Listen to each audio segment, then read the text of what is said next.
YouTube நேயர்களுக்கு என் வணக்கத்தை தெரிவித்துக் கொள்கிறேன். நமது சேனலை சப்ஸ்கிரைப் செய்யுங்கள், உங்கள் நண்பர்களுக்கு ஷேர் செய்யுங்கள், ஆல் என்ற பட்டனையும் டச் பண்ணுங்கள். இன்றைக்கு ஒரு ஆண் ஜாதகத்தை ஆய்வு செய்வோம். இந்த ஜாதகம் ஆன்லைனில் பார்க்கப்பட்ட ஜாதகம். இந்த ஜாதகருடைய தந்தையார் ஒரு ஜோதிடர், பாரம்பரிய ஜோதிடர். இவர் நம்ம யூடியூப் சேனலை பார்த்துட்டு திருமணத்துக்காக இந்த ஜாதகத்தை கொடுத்து ஜாதகம் பார்த்தார். நம்மிடம் பார்ப்பதற்கு, ஜோதிடம் பார்ப்பதற்கு முன்னாடி ஒன்றுக்கும் மேற்பட்ட இடத்துல ஜாதகத்தை பார்த்துருக்கின்றார். திருமணத்துக்காக நிறைய இடத்துல பார்த்துருக்காரு. நண்பர்கள், ஜோதிட நண்பர்கள், இன்னும் பெரிய பெரிய ஜோதிட ஜாம்பவான்கள், இவர்களிடம் எல்லாமே இவர் இந்த தன்னுடைய மகன் ஜாதகத்தை கொடுத்து பார்த்து இருக்கிறார்கள். அவர்கள் எல்லாம் தோஷங்கள் நிறைந்த ஜாதகம் இது அப்படின்னு நிறைய பேர் ஒவ்வொரு விதமாக ஒவ்வொரு சொல்லியிருக்கிறாங்க. இப்ப பாதகாதிபதி, அதாவது சரலக்னத்திற்கு பாதகாதிபதி உச்சம் பெற்று இருக்கின்றார் அப்படின்னு இது ஒரு தோஷம் அப்படின்னு சொல்லியிருப்பாங்க. மேலும் வீடு கொடுத்தவன் லக்னத்திற்கு 12ஆம் இடத்துல அமைஞ்சதுனால இந்த தோஷ நிவர்த்தியின் இப்படின்னு சொல்லக்கூடியவங்களும் இருக்காங்க. மேலும் இந்த லக்னாதிபதி நீச்சம் அடைந்து விட்டார், இதுவும் ஒரு தோஷம். லக்னாதிபதி நீச்சம் அடைந்து லக்னத்திலே ஒரு பாவம் இருந்தால் தோஷத்தை ஏற்படுத்தும் என்று சொல்லியிருப்பார்கள். மேலும் 5 கூடியவன் 8 இருப்பது புத்திர தோஷத்தை ஏற்படுத்தும் என்று சொல்லியிருப்பார்கள். மேலும் புத்திர காரகன் 12ஆம் இடத்துல இருக்கிறதுனால மேலும் இது தோஷத்தை ஏற்படுத்தும், புத்திர தோஷம் மிக அதிகமாக இருக்கிறது என்று சொல்லியிருப்பார்கள். அது மட்டும் இல்லை, 7ல் ராகு, லக்னத்தில் கேது, இது ராகு கேது உள்ள தோஷம் என்றும் சொல்லியிருப்பார்கள். அதாவது இந்த வகையில் ஜோதிட நண்பர்கள் சொல்லியிருப்பார்கள் என்பது ஒரு கணிதம், ஒரு அனுமானம் அப்படின்னு வச்சுக்கலாம். இந்த வகையில் நிறைய பேர்கிட்ட ஜோதிடம் பார்க்கும்போது, ஏன்னா இவர் இந்த ஜாதகருடைய தந்தையார் ஒரு ஜோதிடர் இல்லையா, அப்போ இவருக்கு ஒரு பயம் வந்து விட்டது. என்ன இந்த மாதிரிலாம் ஆகிப்போச்சு, நம்ம பையன் ஜாதகத்தில் இந்த மாதிரி இவ்வளோ விஷயங்கள் இருக்குன்னு அவர் நிறைய நாள் அந்த ஜாதகத்தை நினச்சி கஷ்டப்பட்டுருப்பார் இல்லைங்களா. அப்புறம் நம்ம யூடியூப்பை பார்த்துட்டு நம்ம இடம் இந்த ஜாதகத்தை கொடுத்து ஜாதகம் பார்த்தார். அப்போ சொன்னது, திருமணம் தாராளமாக செய்யலாம், எந்த தோஷமும் கிடையாது, புத்திர தோஷம்லாம் கிடையாது, அவங்க சொல்கிறதெல்லாம் ஒரு பக்கம் வச்சுருங்க, சிறப்பாக திருமணம் நடக்கும், குழந்தை பாக்கியம் சிறப்பாக இருக்குது அப்படின்னு அன்றைக்கு சொன்னது. இவர் ஃபோன் பண்ணி சொல்லும்போது இதெல்லாம் சொல்கிறார். நமக்கு ஞாபகம் இருக்குமா சொல்லுங்க பார்ப்போம். இந்த மாதிரி ஜாதகம் நிறைய ஜாதகம் நம்ம பார்க்குறோம், ஞாபகம் இருக்காது இல்லையா.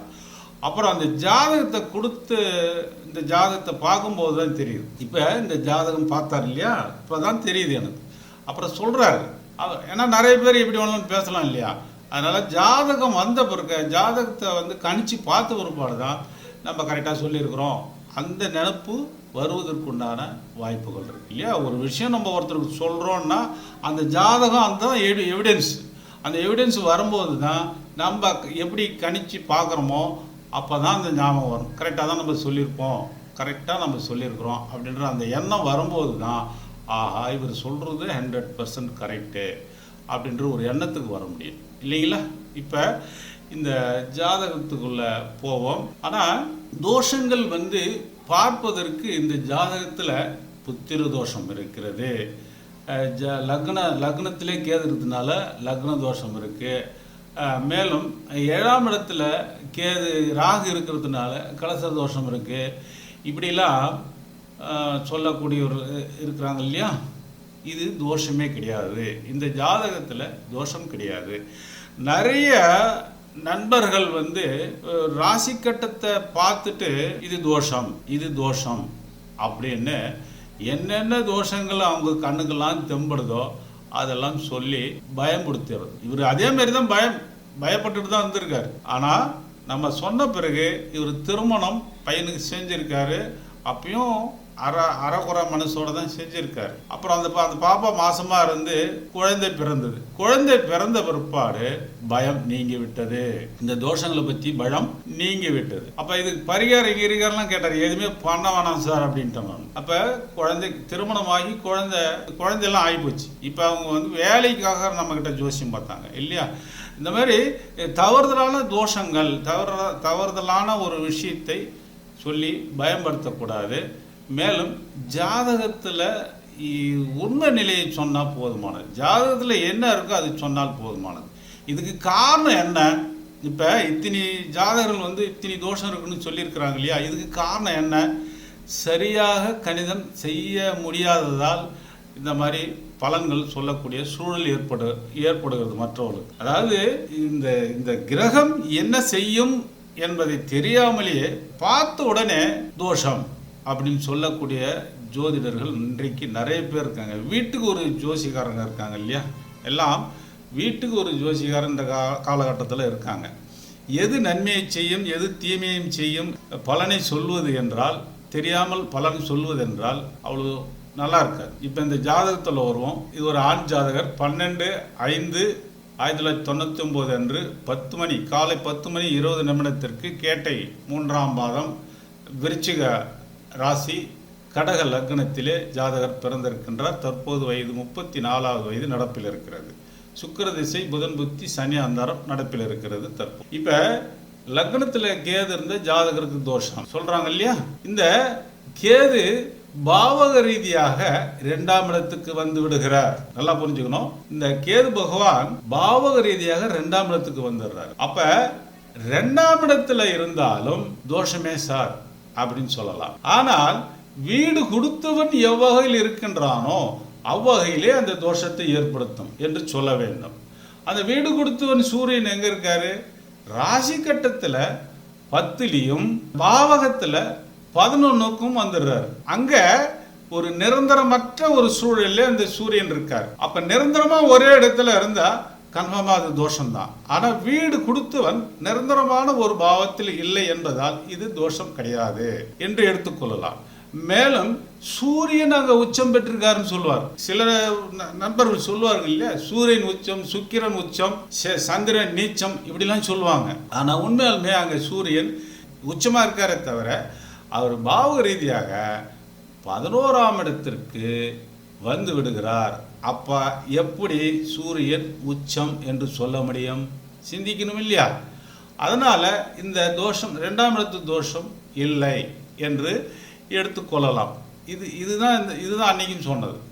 மேலும் லக்னாதிபதி 5ஆம் இடத்துல நீச்சமாயிட்டாரு அப்படின்னு சொல்லக்கூடியவங்களும் இருக்காங்க. ஆனால் நீச்சம்தான். ஆனால் ஒரு விஷயத்தை கவனிக்க வேண்டும். வீடு லக்னத்துக்கு சாதகமான இடத்திலே சந்திரன், லக்னாதிபதி என்று சொல்லக்கூடிய சந்திரன் லக்னத்துக்கு சாதகமான இடத்திலே இருக்கின்றார். ஆனால் அங்கே வீடு கொடுத்தவரை நாம் பார்க்க வேண்டும். வீடு கொடுத்தவன் ராசி கட்டத்தின்படி 8லே இருந்தாலும் கூட அவர் பாவக ரீதியாக 9ஆம் இடத்துக்கு வந்து விடுகிறார் இல்லைங்களா? பாவக ரீதியாக 9ஆம் இடத்துக்கு வந்துடுறார்.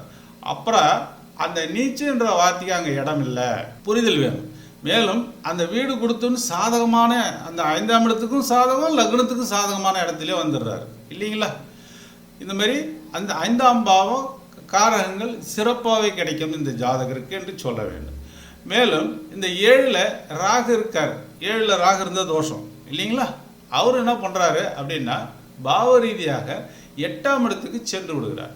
பாவ ரீதியாக 8ஆம் இடத்துக்கு சென்று விடுகிறார். 8லே பாவகர்கள் இருந்தால் ஆயுள் தோஷத்தை ஏற்படுத்தும் என்று சொல்லுவோம் இல்லையா? ஆனால் அங்கே 8 8ஆம் இடத்துக்கு 12ஆம் இடம் என்று சொல்லக்கூடிய லக்னத்துக்கு 7ஆம் இடத்துல இருக்கின்றார். 7லே சனி இருக்கின்றார். அப்ப அங்க 8ஆம் இடம் வலு குறைகிறது. 8ஆம் இடம் வலு குறைகிறது. அப்படியே மீண்டும் அந்த ராகு 8லே இருந்தாலும் கூட சொல்றேன், ஒரு உதாரணத்துக்காக சொல்ல வரேன். இந்த சந்திரன் லக்னத்துக்கு சாதகமா இருக்காரு. சந்திரனுக்கு வீடு கொடுத்தவன் பாவ ரீதியாக 9ஆம் இடத்துல இருக்காரு இல்லைங்களா? அப்ப லக்னம் வலு பெறுகிறது.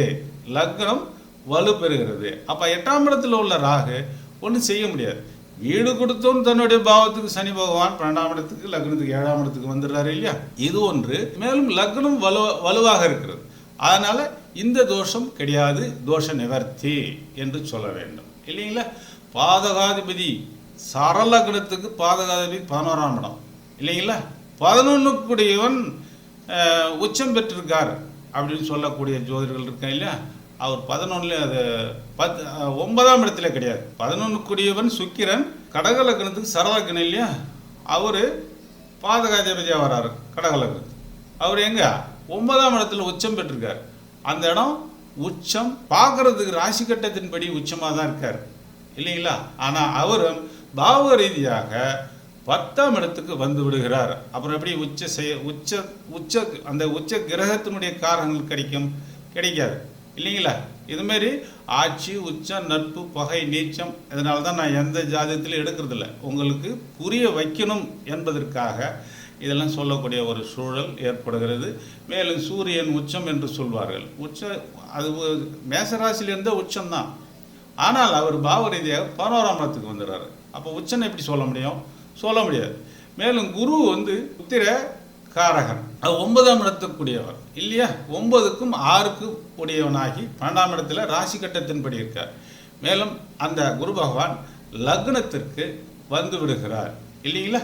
லக்னத்துக்கு வந்துட்டா தோஷ நிவர்த்தி, எந்த தோஷமும் இந்த ஜாதகத்தில் இல்லை என்பது அன்றைக்கு ஆணித்தனமாக இந்த ஜாதகருடைய தந்தைக்கு விலைக்கு சொன்ன பிறகு திருமணமாகி குழந்தை பிறந்து நல்லா கடவுள் புண்ணியத்தில் சிறப்பாக இருக்கிறார்கள்.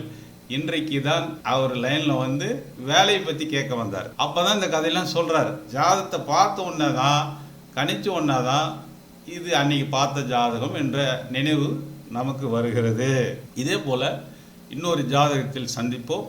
நன்றி, வணக்கம். மீண்டும் வலியுறுத்தி சொல்கிறேன், நமது சேனலை சப்ஸ்கிரைப் செய்யுங்கள், உங்கள் நண்பர்களுக்கு ஷேர் செய்யுங்கள். நன்றி, வணக்கம்.